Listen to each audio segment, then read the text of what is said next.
My name is Daniela, and I want to tell you my story. I live in a small town called Brighton Bay, not far from New York City. It's quiet here, with calm streets, cozy cafes, and the sound of waves always nearby. I'm 29 years old, and I work as a receptionist at a small hotel near the beach.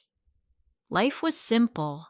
Some might say boring, but I liked it. I had a few close friends, a small apartment, and a routine that felt safe. I wasn't looking for love. After a few bad relationships in the past, I told myself that it was better to stay alone.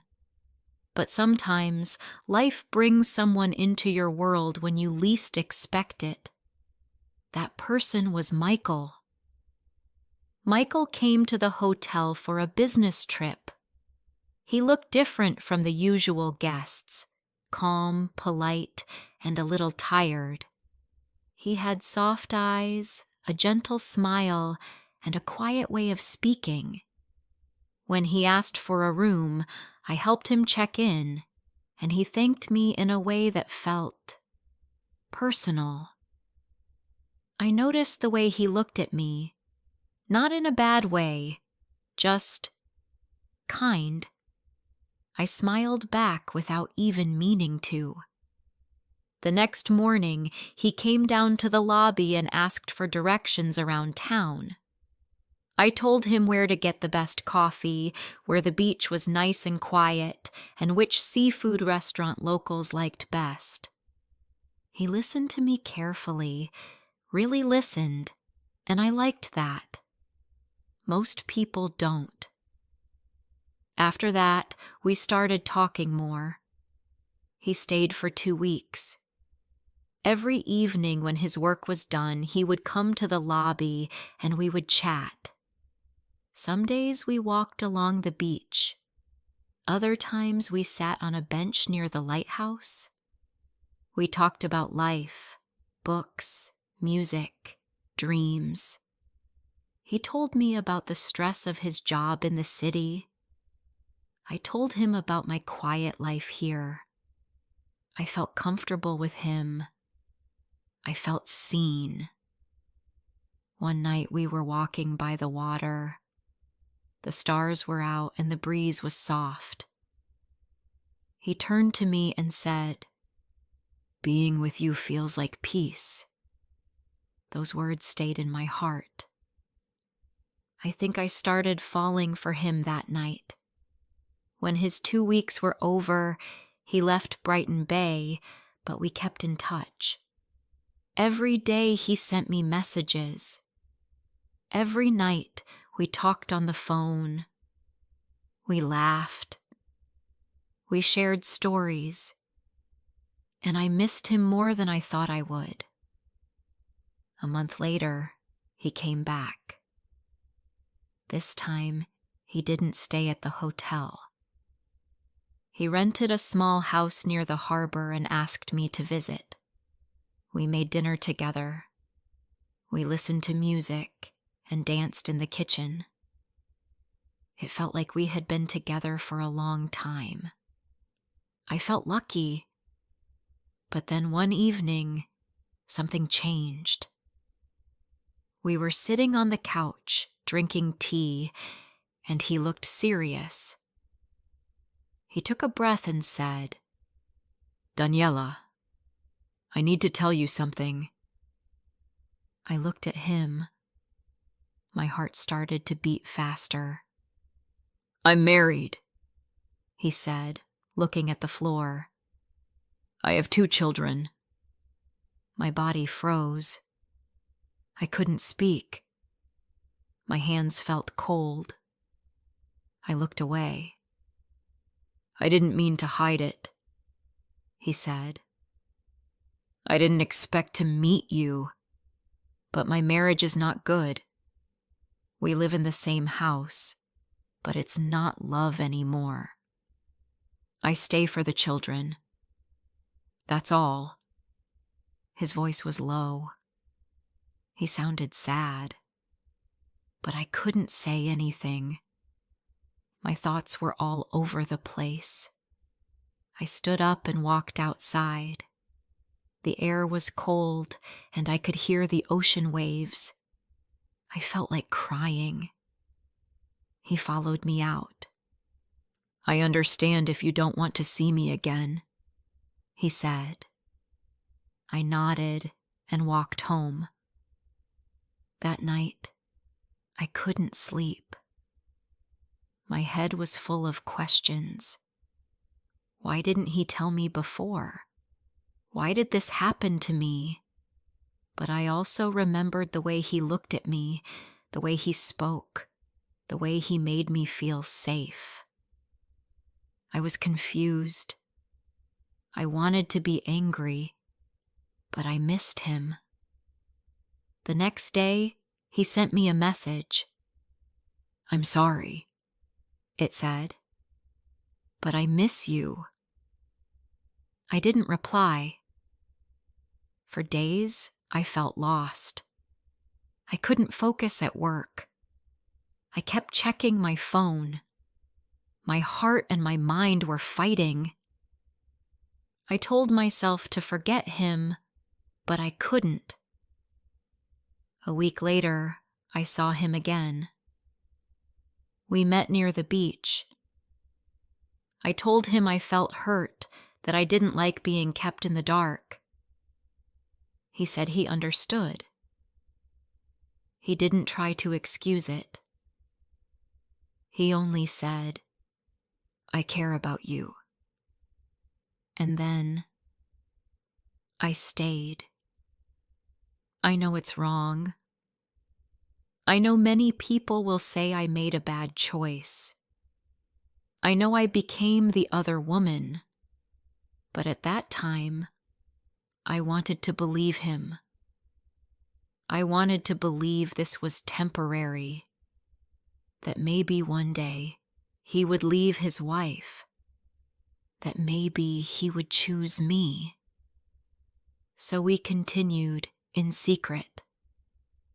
He visited Brighton Bay once or twice a month. He stayed in that little house. I went there after work. We ate together. We talked. Sometimes we watched old movies or just sat in silence. It felt real, but also like a dream that could end any time. We never went out together. We never held hands in public. No photos, no dates, no future plans. Just small moments in a quiet house.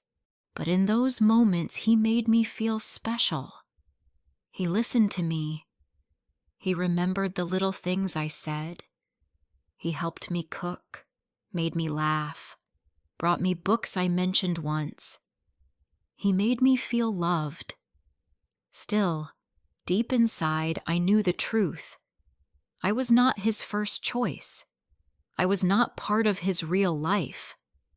I was something on the side, something easy, without problems. And yet, I didn't leave. Why? Because I loved how he made me feel. Because I believed him. Or maybe, because I was afraid to be alone. Those quiet nights with him gave me something to hold on to. Even if it hurt, it was better than nothing. But slowly, things started to change inside me. I stopped smiling the way I used to. I waited for his messages more than I should. I made my schedule around his visits. I said no to friends. I stayed home, always waiting for him to call. My world became smaller. Just him and silence. Sometimes I stood on the beach and asked myself, is this love? Or am I just lost? And I would tell myself, wait, maybe one day things will be different. But the questions didn't stop. They grew louder. The weeks passed, and I stayed in that quiet world, waiting for Michael. I still loved him, but something inside me was changing. I started to feel tired, not just in my body, but in my heart. I was always waiting for a message, waiting for a visit, waiting for love that was only mine for a few hours at a time. Sometimes he came for a weekend. We stayed in the little house near the harbor. We talked, cooked, and held each other. But when he left, the house felt cold and empty. I looked around and saw only my things. He never left anything behind. No clothes, no photos, no sign that he had ever been there. It was like he lived two lives, and in one of them, I didn't exist. I tried to tell myself that love takes time. I believed he cared about me. Maybe he did.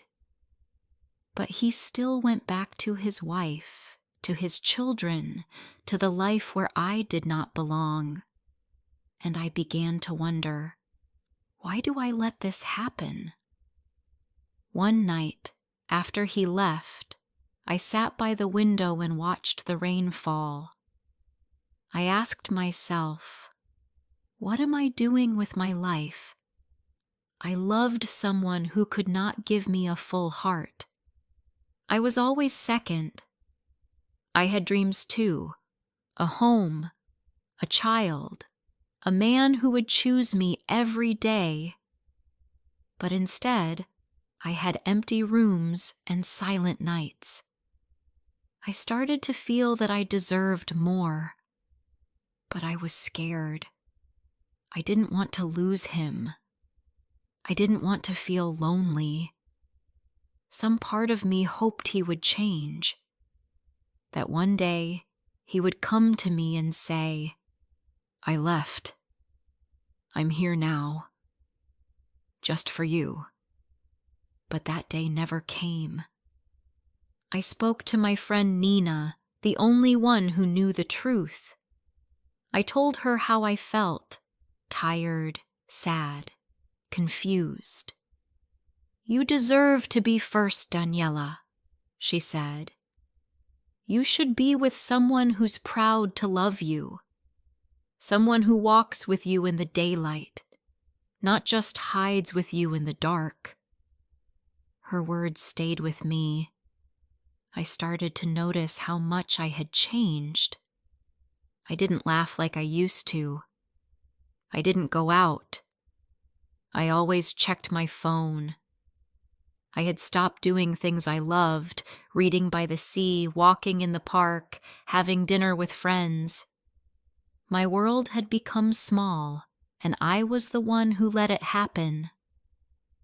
One evening, Michael visited again. He smiled, brought flowers, kissed my forehead. He acted like everything was fine, but I was quiet. What's wrong? He asked. I don't know if I can keep doing this, I said. He looked surprised. Why now? Because I feel like I'm not living my own life, I said. I'm living in your shadow. I wait for your visits, your calls, your words, but I'm always waiting. I want more. I need more.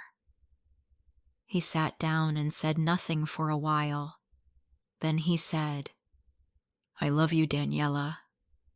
You know that. Then why don't you choose me? I asked. He looked away. It's not that easy. I have children, a family. And what am I? I asked softly. Just a secret? He didn't answer. That night I cried again. Not because he was cruel. He wasn't.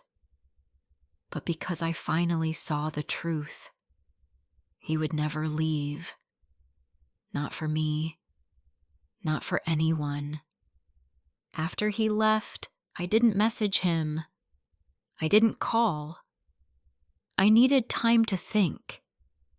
I walked by the beach every morning before work. I let the wind touch my face. I watched the waves and thought about my life. What did I want? What made me happy? Slowly, I remembered the old me, the girl who loved long walks, coffee with friends, books by the fire. I missed her. I also thought about love. What does real love look like? Not just flowers and kisses, but someone who stands with you in the open. Someone who says, "You're mine," without fear. I didn't have that. Not with Michael. I started writing in a notebook every night. Just thoughts and feelings. It helped me understand what I wanted. And every page I filled made me a little stronger. Michael still sent messages.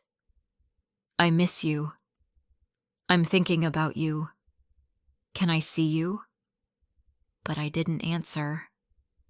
Not right away. I needed time. 1 week later, he showed up at my door. I was surprised, but I let him in. "I needed to see you," he said. "You've been quiet." "I've been thinking," I told him. He sat down. "About us?" "Yes," I said. "About everything." We talked for a long time. I told him how I felt, about waiting, about being second, about losing myself. "I can't keep doing this," I said.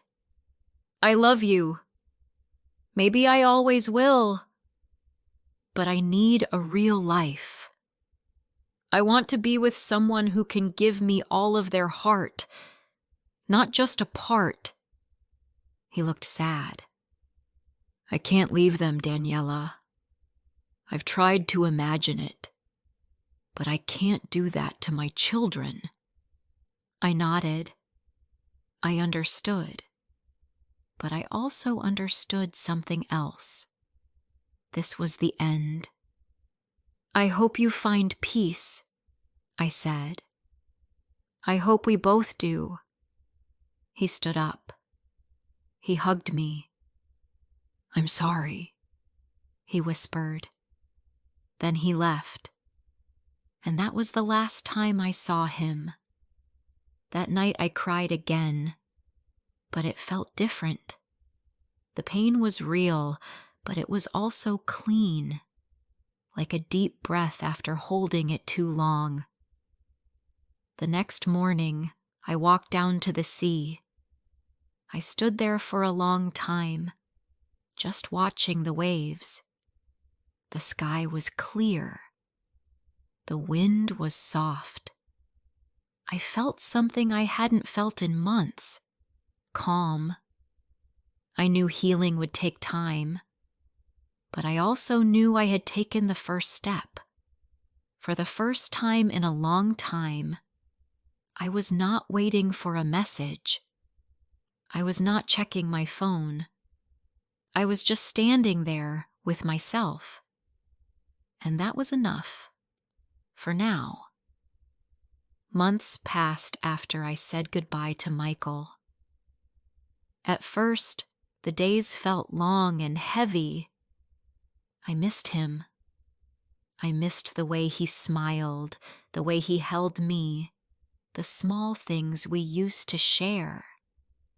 Some mornings I wanted to call him.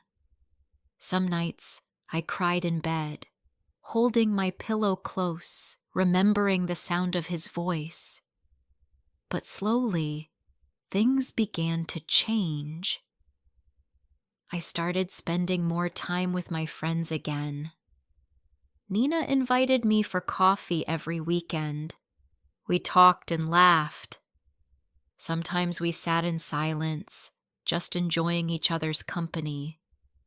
It felt good to be around people who loved me for me, with no secrets, no lies. I also returned to the things I once enjoyed. I began reading again, soft stories, quiet ones, about love and hope. I walked on the beach every evening. I watched the sunset and listened to the sound of the waves. The sea always made me feel calm. It reminded me that life moves forward, no matter what happens. I also started working on my goals. I took a small class at the community center, something simple about writing stories. I didn't tell many people about it. I just wanted to try something for myself. Each week, I wrote a few pages about my thoughts and dreams. It felt good to write. It helped me heal. One evening after class, I was walking home when I stopped by a bookstore near the corner.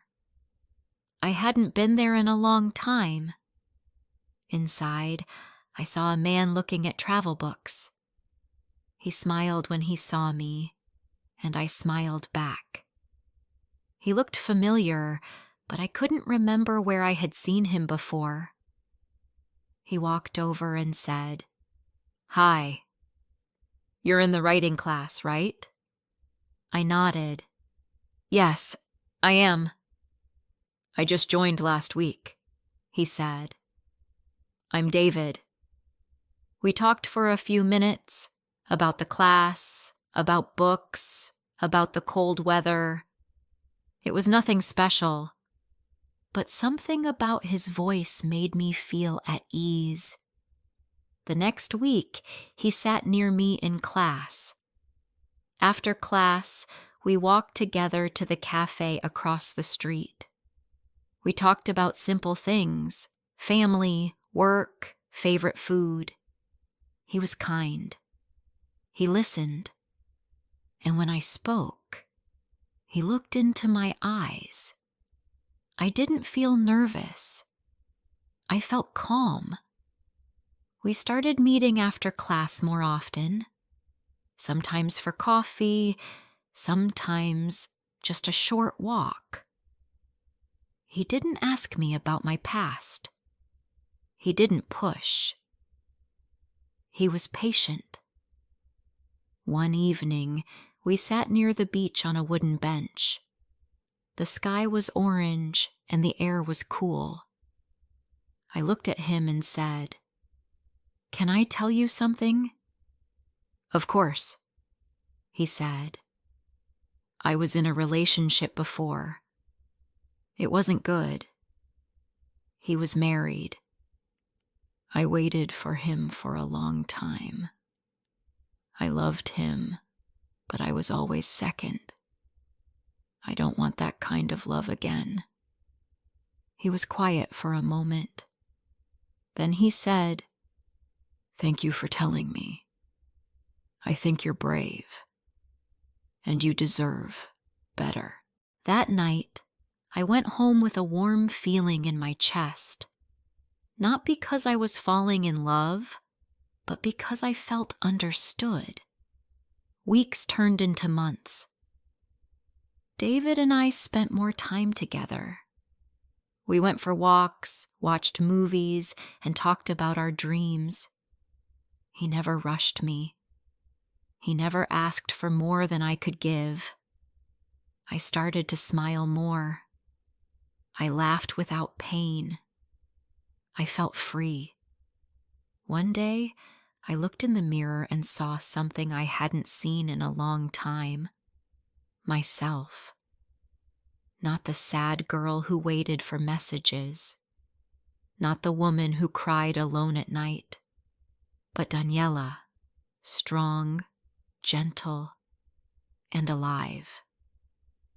David became a part of my life slowly, like the sun rising after a long night. He didn't try to fix me. He just stood beside me. And in his quiet way, he showed me what real love can look like. One evening, we were sitting in the park watching children play. "Do you ever want a family?" I asked.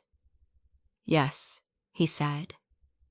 "One day, with the right person." I smiled. "Me too." We didn't need to say more. I knew now that love doesn't have to hurt. It doesn't have to be hidden or painful. Love should feel safe. It should feel like coming home.